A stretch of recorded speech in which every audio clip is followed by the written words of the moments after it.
انسان جب تک زندہ ہے بے آرزو نہیں ہو سکتا۔ شاید آرزو ہی زندگی ہے۔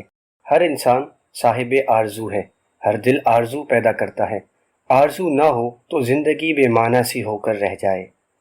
آرزوئیں انسان کو بے بس کر دیتی ہیں۔ انسان انہی آرزوؤں کے حصار میں اس طرح جکڑا جاتا ہے جیسے شہد میں مکھی، اور پھر انسان ڈوبتا ہی جاتا ہے۔ ایک آرزو کا تعاقب ہمیں دوسری آرزو سے متعارف کراتا ہے، اور اس طرح سلسلہ در سلسلہ زنجیر بنتی چلی جاتی ہے، اور اس سے نجات کی راہ ممکن ہی نہیں۔ ہماری زندگی کی اکثر وابستگیاں آرزو کے دم سے ہیں۔ محبت آرزوئے قرب محبوب کا نام ہے۔ نفرت آرزوئے فنائے عدو ہے۔ حصول زر آرزوئے آسائش ہے۔ اسی طرح عبادت آرزوئے تقرب حق ہے۔ غرض یہ کہ ہر عمل کے ساتھ آرزو کا وابستہ ہونا لازمی ہے۔ بے آرزو عمل مجبوری ہے، لاچاری ہے، بلکہ بیماری ہے۔ آرزو مر جائے تو اس کی لاش سے نئی آرزو پیدا ہوتی ہے۔ یہ کفنس ہے جو جلتا ہے اور اپنی راکھ سے نئے کفنس کو جنم دیتا ہے۔ آرزو تلاش پیدا کرتی ہے اور تلاش سفر پیدا کرتی ہے۔ سفر انسان کے لیے نئے نئے مسائل پیدا کرتا ہے، اور ان مسائل کے حل کے لیے نئی تلاش شروع ہو جاتی ہے، اور اس طرح چلتے چلتے راستہ بدل جاتا ہے، اور انسان حیران و پریشان سوچتا ہے کہ اس نے جو چاہا تھا وہ یوں تو نہ تھا۔ وہ غور کرتا ہے کہ اس نے جو خواب دیکھا تھا اس کی تعبیر کا سفر ایک نیا خواب بن کر سامنے آیا ہے، جو اپنے لیے کسی نئی تعبیر کا انتظار کرے گا۔ نیا خواب پرانے خواب سے مختلف ہوتا ہے، اور نئی تعبیر اتنی ہی دور ہوتی ہے جتنی پہلے خواب کی۔ آرزوؤں کے سلسلے در سلسلے اتنے پیچیدہ ہیں کہ ان سے نکلنا یا ان کو سمجھنا دشوار ہے۔ ہماری اکثر آرزوئیں ضرورت کی آرزوئیں ہیں۔ مثلا خوراک، مکان، لباس۔ ہر آدمی خوراک کا محتاج ہے۔ خوراک صرف روٹی کا نام نہیں جس سے ہم پیٹ بھرتے ہیں۔ خوراک نگاہ کے لیے نظارے کی تمنا بھی ہے۔ آنکھ کی خوراک حسین منظر ہے، ذہن کی خوراک حسن خیال ہے، دل کی خوراک پرتوئے جمال ہے، روح کی خوراک ذوق، خود آگہی کے ساتھ ساتھ لطافت احساس حقیقت ہے۔ ہر اشتہا خوراک کی تلاش پر مجبور کرتی ہے۔ ہم جس کیفیت میں ہوتے ہیں ویسے ہی خوراک کی ضرورت ہوتی ہے، اور اس صورت کو پورا کرنے کے لیے انسان سر گرداں ہوتا ہے۔ یہ آرزو ہماری سرشت میں ہے، فطرت میں ہے۔ جس بہشت میں ضرورت شجر ممنوع ہو، اس بہشت سے انسان جلد ہی نکل جانا پسند کرتا ہے۔ انسان بہشت چھوڑ دیتا ہے لیکن آرزو نہیں چھوڑتا۔ آرزوؤں پر پہرا، جبر، قدغن ممکن ہی نہیں۔ کوئی کسی کی خوراک کی ضرورت پوری کیے بغیر اس سے خوراک کی آرزو چھین نہیں سکتا۔ خوراک کی ضرورت کو پورا کرنے کے لیے انسان کو بڑی بڑی صفات عطا کی گئیں۔ انسان صبح گھر سے نکلتا ہے، پرندوں کی طرح اپنے آشیانے سے باہر تلاشی خوراک کے لیے طرح طرح کی حرکات کرتا ہے، اور پھر شام کو گھر لوٹتا ہے، حسرت لے کر یا سرشاری و سرخوشی لے کر، اور اس طرح زندگی ایک دائرے میں مقید ہو کر رہ جاتی ہے۔ اس ضرورت کی خواہش کی تکمیل کو انسان کامیابی کہتا ہے۔ پھر ایک دن اسے ایک نئی صورتحال سے تعارف ہوتا ہے، اور محسوس کرتا ہے کہ یہ ضرورت ہی اس کی واحد ضرورت نہیں، اسے کچھ اور بھی چاہیے۔ اسی طرح پرانی آرزو ہی پرانا انسان نئی حرکت میں نظر آتا ہے۔ مکان میں رہنے کی آرزو، اپنے ذاتی مکان کے حصول کی آرزو انسان کو بے چین کر دیتی ہے۔ وہ مکان بناتا ہے، کیسے کیسے جتن کرتا ہے، کہاں کہاں سے کیا کیا کچھ اکٹھا کرتا ہے۔ انسان سکون کی خاطر بے سکون ہوتا ہے، آرام کی تمنا میں بے آرام ہوتا ہے، اور کبھی کبھی قیام گاہ کی خاطر سفر اختیار کرتا ہے۔ وطن میں خوبصورت آستانہ بنانے کے لیے بے وطن ہونا بھی گوارا کر لیتا ہے۔ یہ آرزو بڑے رنگ دکھاتی ہے۔ عمر پردیس میں گزر جاتی ہے، اور امید یہ کہ دیس میں رہائش باعزت ہو۔ پردیسی دور سے گزرنے والے طیاروں کو سلام کہتا ہے کہ وطن کی ہواؤں کو سلام۔ آرزو انسان کو کیسے کیسے دن دکھاتی ہے اس کا جاننا مشکل نہیں۔ ایک بہتر مستقبل کی آرزو حال کو بدحال کر دیتی ہے، اور پھر مستقبل اسی حال کا حصہ بن کر رہ جاتا ہے۔ انسان سماج میں عزت چاہتا ہے، وقار چاہتا ہے، سرفرازی چاہتا ہے، اسی لیے تو محنت کرتا ہے۔ اس کا مرتبہ اس کو عزت نہ دلائے تو یہ محنت بھی رائے گاں ہو جاتی ہے۔ وہ لوگوں کو اپنے ماتحت کام کرتا دیکھ کر اپنے آپ کو اپنے قد سے بڑا سمجھنے لگ جاتا ہے، لیکن یہی لوگ جو اس کے ماتحت ہیں اس کی عزت اور شہرت کو گھن کی طرح کھا جاتے ہیں۔ اس کے پاس سماجی مقام ہوتا ہے لیکن عزت نہیں۔ شاید عزت سماج پر روب کا نام نہیں، سماج کی خدمت کا نام ہے، اور خدمت کے لیے ہر طرح کی آرزو چاہیے۔ سیاست کے میدان میں ہم دیکھتے آ رہے ہیں کہ حکمرانی کی خواہش اور تخت و تاج کی آرزو کیا انجام لاتی ہے۔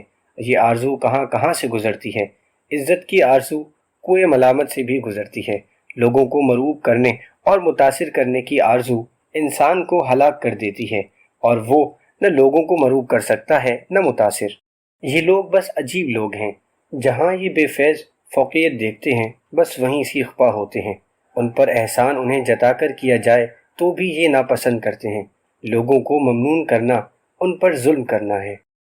لوگ تو اس مالک کا بھی شکریہ ادا نہیں کرتے جو انہیں مفت بینائیاں عطا کرتا ہے اور ان کے دیکھنے کے لیے نظارے پیدا کرتا ہے، جو آسمانوں سے مینا برساتا ہے اور اس سے خوراک مہیا کرتا ہے۔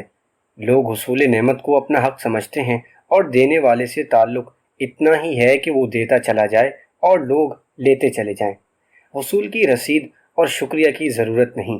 بہرحال عطا کرنے والے کی آرزو عطا کرنا اور حاصل کرنے والے کی آرزو حاصل کرنا، اس میں روب کس بات کا؟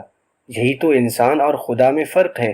وہ دیتا ہی چلا جاتا ہے، غافلوں کو، کافروں کو، منکروں کو، بلکہ ہر ایک کو، بد و نیک کو۔ اس کی رحمت آسمان کی طرح سب پر چھائی ہوئی ہے، لیکن انسان کسی کو راستہ بتائے تو ساتھ ہی اپنا تعارفی کارڈ اس کو دیتا ہے کہ مجھے اس پتے پر خط لکھنا۔